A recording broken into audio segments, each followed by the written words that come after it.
Ayo berinvestasi akhirat, bangun rumahmu di surganya. Sempurnakanlah ibadah Anda dengan beramal jariah yang pahalanya tidak terputus hingga akhir kiamat.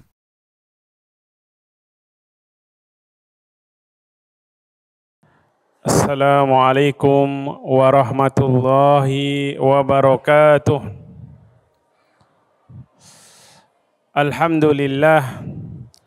Alhamdulillahi ala ihsanih wa syukrun lahu ala taufiqihi wa amtinanih.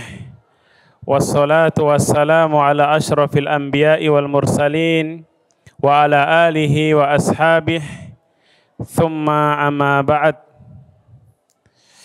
Jamaah salat maghrib rahimani wa rahimakumullahu ta'ala.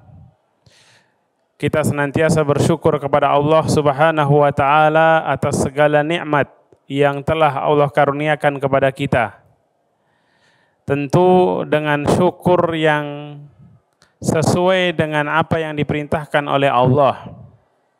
Syukur dengan qalbu kita, diikrarkan dengan lisan, dan dibuktikan dengan amalan.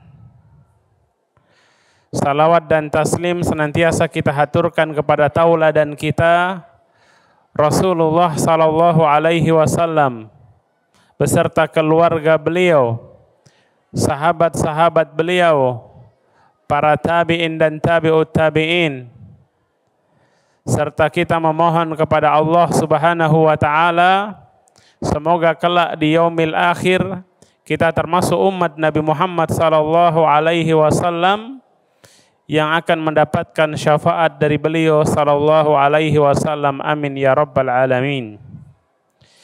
Jamaah rahimani wa rahimakumullahu ta'ala. Kajian kita pada malam hari ini insya Allah akan membahas tentang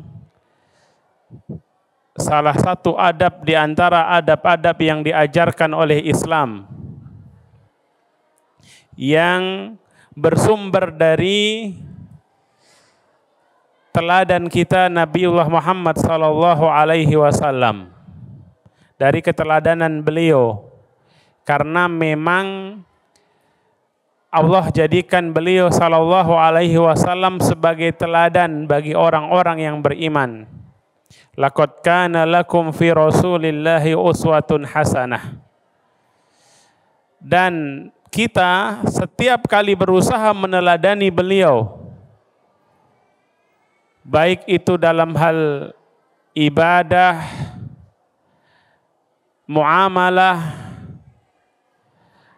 berakidah, berkeyakinan, ataupun bahkan hal-hal yang menjadi aktivitas keseharian kita, yang bahkan mungkin bagi sebagian orang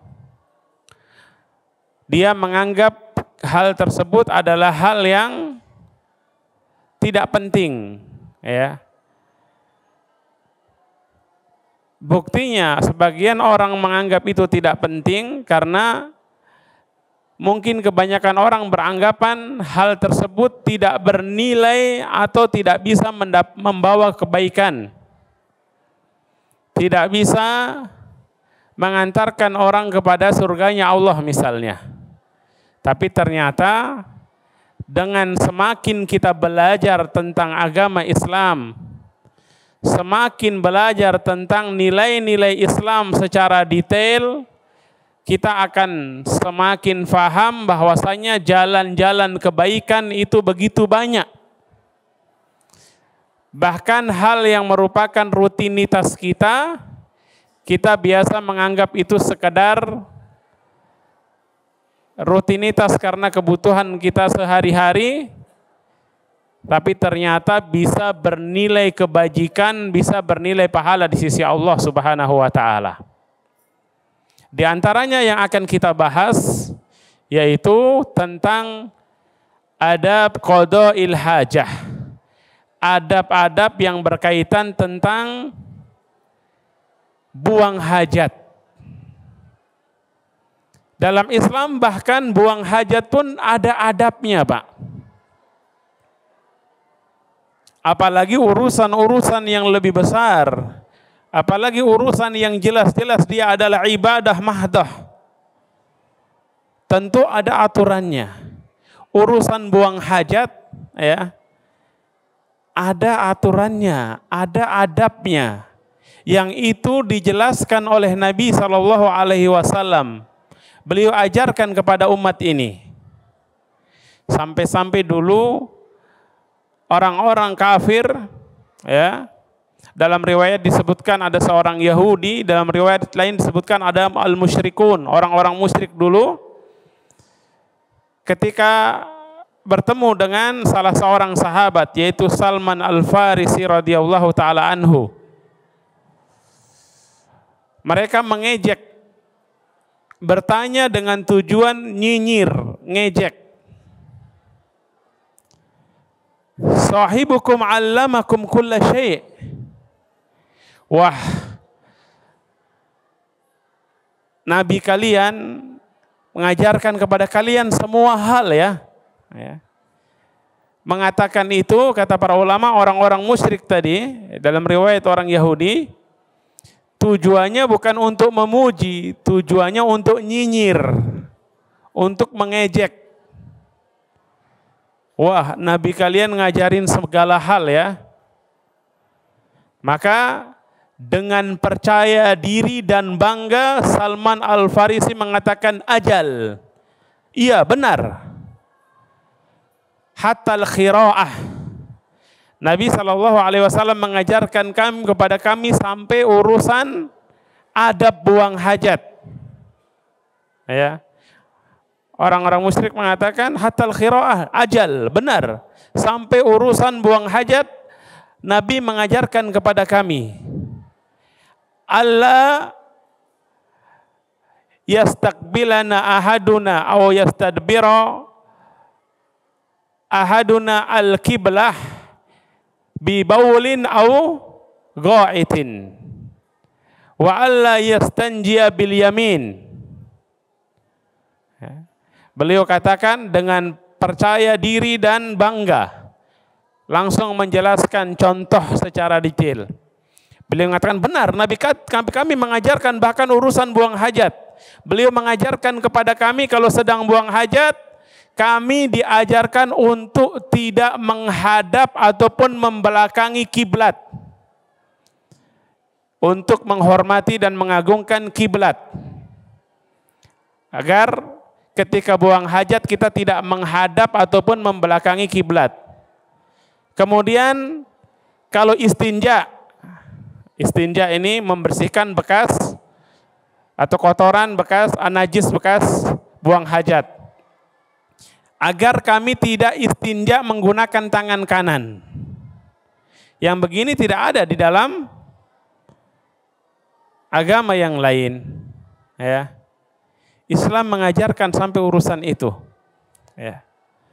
Dan satu hal yang harus kita fahami, saudaraku rahimani wa rahimakumullahu ta'ala, setiap perkara yang diajarkan oleh Nabi dan kita mengikutinya itu adalah kebaikan yang dapat mendekatkan kita kepada surganya Allah Subhanahu wa ta'ala. Coba urusan orang biasa kebelet kan, ke kamar mandi, buang hajat, selesai gitu saja. Tapi ternyata ketika kita mengikuti adab-adab yang diajarkan oleh Nabi, bahkan urusan yang seperti itu bisa bernilai kebaikan, bernilai pahala. Ya. Dan para ulama ketika menjelaskan tentang adab seperti ini menunjukkan kepada kita, kata mereka, Islam itu begitu sempurna. Sampai hal-hal yang detil, semua yang berkaitan dengan kebaikan manusia dijelaskan oleh Islam. Semua yang mendekatkan kita kepada surganya Allah dan bisa menjauhkan kita dari neraka diajarkan di dalam Islam. Dijelaskan bahkan dengan detil. Maka insya Allah yang akan kita bahas pada kesempatan ini adalah di antara adab-adab ketika buang hajat. Yang pertama ada adab sebelum. Ada adab buang hajat itu sebelum buang hajat, saat akan. Ada adab ketika sedang buang hajat. Kemudian setelah buang hajat. Dan Nabi SAW mengajarkan ini kapan? 14 abad yang lalu. 1447 tahun yang lalu, kurang lebih. Yang saat itu antum bisa bayangkan apakah orang peduli dengan hal-hal seperti ini? Tidak peduli. Ya. Bahkan sekarang saja banyak yang nggak peduli, nggak paham. Bahkan pernah saya ke suatu kampung, di sana mereka tidak ada toilet, Pak. Ya. Mereka buang hajatnya di sungai. Ya. Ada seperti itu. Ya. Tapi Islam memberikan perhatian yang sangat serius. Dan memang masalah ini erat kaitannya dengan syariat kita. Nabi bahkan pernah suatu hari beliau lewat di kuburan. Kemudian beliau mengatakan, di situ ada dua kuburan, beliau mengatakan, innahuma la yu'adzaban wa ma yu'adzabani bikabir. Ada kedua orang yang ada dalam kuburan ini sedang diazab. Kata Nabi SAW. Kalau Nabi yang berbicara pasti benar. Kenapa? Karena Nabi berbicara berdasarkan wahyu dari Allah. Yang memberi informasi siapa? Allah Subhanahu wa taala melalui wahyu yang Allah turunkan kepada Nabi SAW. Kata Allah dalam Al-Qur'an, "Wa ma yantiqu 'anil hawa in huwa illa wahyu yuha." Dan tidaklah Nabi itu berbicara dari hawa nafsunya, melainkan yang beliau sampaikan adalah wahyu yang Allah turunkan kepada beliau. Adapun kalau ada orang mendongeng sampai ngelantur, ya, bicara tentang hal-hal yang gaib, ya. Ada yang ngelantur sampai bilang, ya, malaikat yang mengatur hujan, dia bisa atur dia bisa kejar, bahkan kalau tidak mau ikut perjanjian dengan dia akan murka kepada malaikat. Ini adalah khayalan-khayalan orang-orang yang halu. Tidak perlu kita pikirkan, tidak perlu juga kita ikutan ngurusin mereka. Kita doakan semoga mereka dapat hidayah. Apalagi ngaku bisa, ya, bahasa malaikat, bahasa jin, bahasa macam-macam, ya, bahasa semut dan segala macam. Ya. Nabi SAW beliau mengatakan, ini dua orang ini sedang diazab. Wa ma yu'adzabani bikabir. Dan keduanya sebenarnya diazab bukan karena perkara yang besar. Maksudnya bukan karena perkara yang besar yang sulit untuk dihindari. Kalau perkaranya itu adalah perkara besar, jelas besar. Kenapa? Karena menyebabkan seseorang diazab di alam barzakh, di alam kubur. Tidak mungkin seseorang diazab kecuali karena perkara yang besar. Tapi maksudnya kata para ulama, perkara ini bukanlah perkara yang sulit untuk dihindari. Wa amma ahadulhuma fala yantazihu minal baul. Salah satunya diazab karena ketika buang hajat, buang air kecil, dia tidak berusaha menjaga dirinya agar tidak terciprat dengan terkena najis. Atau dia buang air kecil dan dia tidak bersuci dengan benar, tidak istinja dengan benar. Dia tidak jaga dirinya dari najis. Yang kedua, fa ammal akhar fa kana yamshi bin namimah. Yang satunya lagi suka ngadu domba. Kesana provokasi ini, yang kesini provokasi ini. Dia provokator. Ya. Ternyata provokator dan juga apa tadi? Tidak membersihkan diri dari air seni atau dari najis, ini bisa menjadi penyebab seseorang diazab oleh Allah Subhanahu wa taala. Maka kita perlu memperhatikan adab-adab terkait buang hajat agar kita terselamatkan dari azab tersebut dan kita mengikuti tuntunan Nabi Shallallahu Alaihi Wasallam, berarti itu kebaikan dan pahala bagi seorang mukmin. Langsung kita bahas adab-adab buang hajat. Yang pertama apa Pak sebelum buang hajat? Kira-kira apa? Biasanya apa yang dilakukan? Kan tiap hari. Terakhir buang hajat kapan? Ya, tadi sebelum ke masjid, pas sebelum wudhu. Ya, ada yang buang air kecil mungkin atau bahkan buang air besar. Tiap hari kita lakukan. Ya.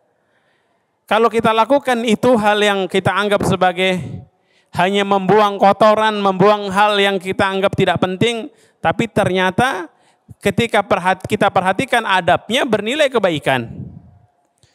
Yang pertama, kalau sekarang kita buang hajat tentu ya. Pertama kata Nabi Shallallahu Alaihi Wasallam ketika orang berbuang hajat, tidak buang hajat sembarangan. Tidak buang hajat sembarangan. Buang hajat di tempat yang tidak mengganggu orang lain. Baik itu buang air besar ataupun buang air kecil.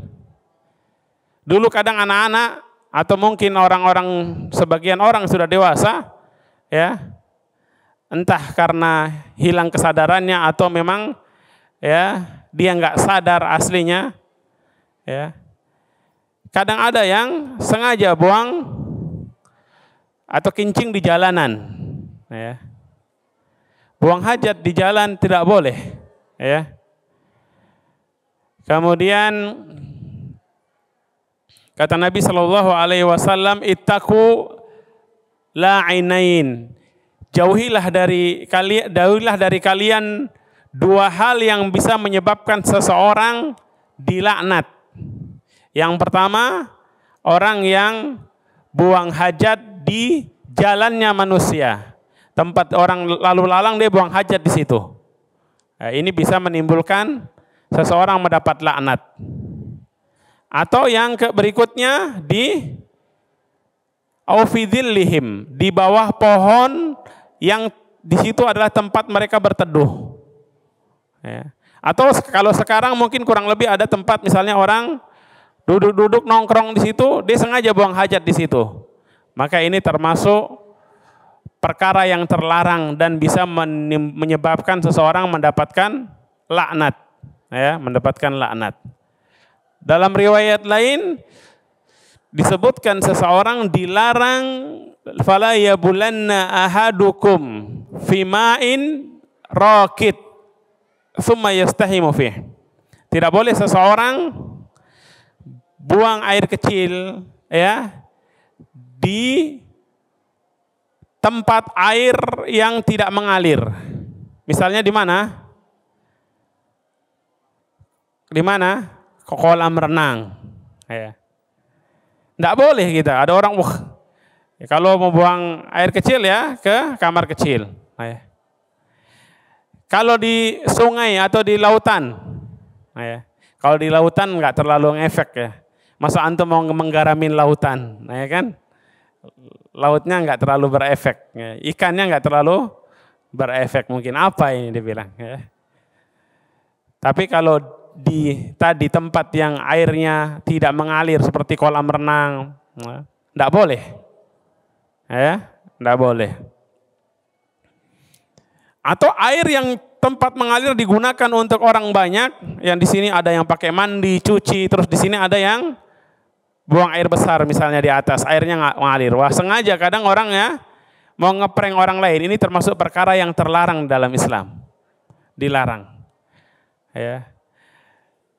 Beliau Shallallahu Alaihi Wasallam biasanya ya kalau buang hajat dari tempat yang pertama, tempat yang jauh dari penglihatan manusia. Dulu tidak banyak atau bahkan jarang didapati tempat-tempat buang hajat seperti toilet sekarang ini. Ya. Maka biasanya kalau di Arab ya di padang pasir ya, beliau cari tempat yang jauh yang nggak ada orang. Ya, bukan justru ya seseorang sengaja buang hajat di tempat keramaian atau orang melihat. Bahkan beliau biasanya menjauh dari kerumunan orang, dari pandangan manusia, dan bahkan beliau tidak mengangkat pakaiannya kecuali sudah mau duduk sehingga tidak terlihat auratnya. Sangat menjaga aurat agar tidak terlihat oleh orang lain. Kemudian tidak buang hajat sembarangan seperti yang tadi kita sebutkan. Ya. Sekarang ada namanya al-khala. Al-khala itu apa? WC. Ya. Maka ada adab lagi ketika hendak masuk ke WC. Yang pertama, membaca zikir sebelum masuk atau doa. Baca bismillah. Allahumma inni a'udzubika au a'udzu billahi minal khubuthi wal khaba'ith. Bismillah a'udzu billahi minal khubuthi wal khaba'ith. Kenapa baca bismillah? Dalam riwayat disebutkan sitru baina auratir rajuli wa bainal jin an yaqula bismillah. Yang dapat menutupi aurat seorang hamba dari penglihatan jin, kita nggak tahu, mungkin kita pas akan buang hajat ada jin yang lihat, ada yang sehingga dia mengganggu seseorang, ada di situ kita nggak lihat dia, ya. Tapi yang bisa membuat jin tidak bisa melihat kita ketika kita membuka pakaian kita, sebelumnya baca bismillah, bacanya ketika belum masuk ke kamar mandi atau ke WC. Baca di luar, baca bismillahi Allahumma a'udzu billahi minal khubuthi wal khaba'ith. Al khubuthu jam'ul khabith wal khaba'ith jam'ul khabithah. Kata para ulama, al khubuthu itu jamak dari kata al khabith, yaitu disebutkan dalam riwayat setan laki-laki. Al-khaba'ith jamak dari kata khabithah, artinya setan perempuan. Ya.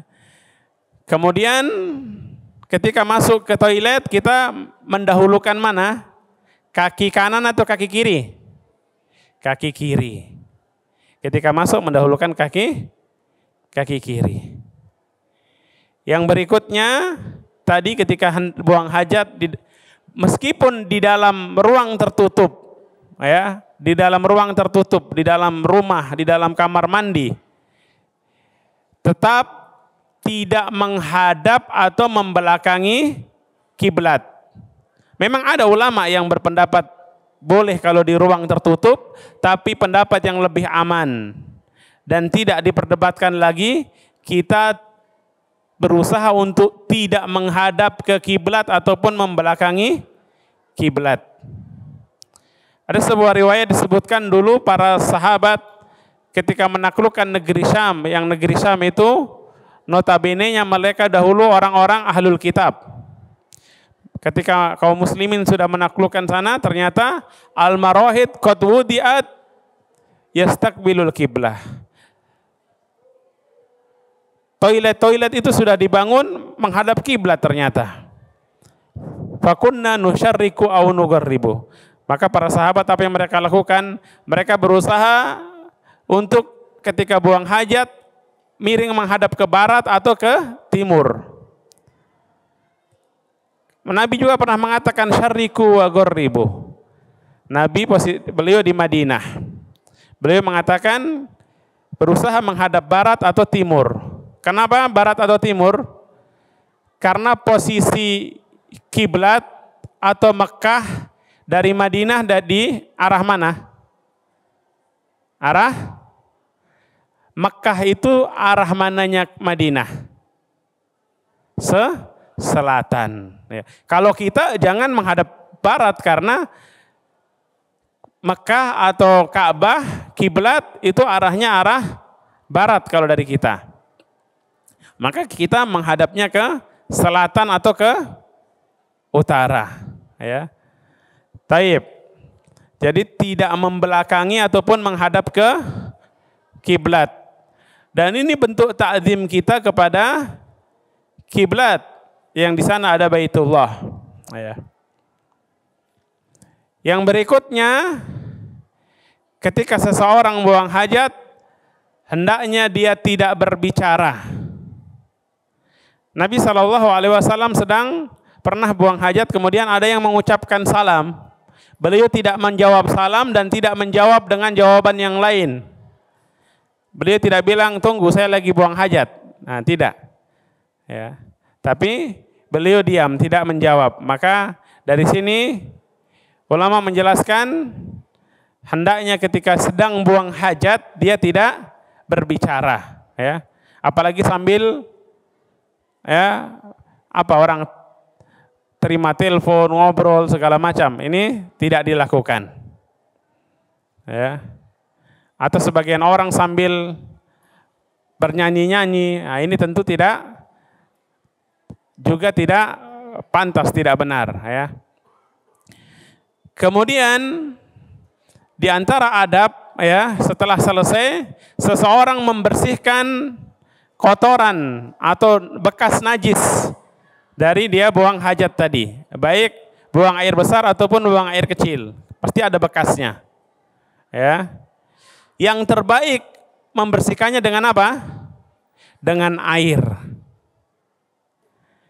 Kalau ternyata nggak ada air, maka boleh menggunakan apa? Kalau dulu batu, Pak. Batu. Ya. Tapi bukan batu karang, ya. Jangan ketika kita bilang batu, yang terbesit dalam pikiran kita, batu karang bagaimana? Ya. Ya, itu rusak semua kalau batu karang. Sekarang ada tisu, ya kan?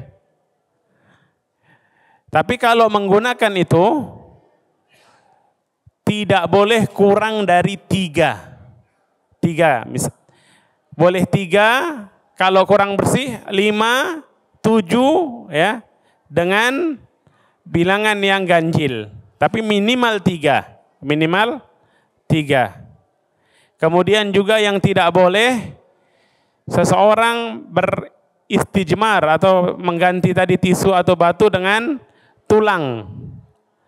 Tulang ataupun apa?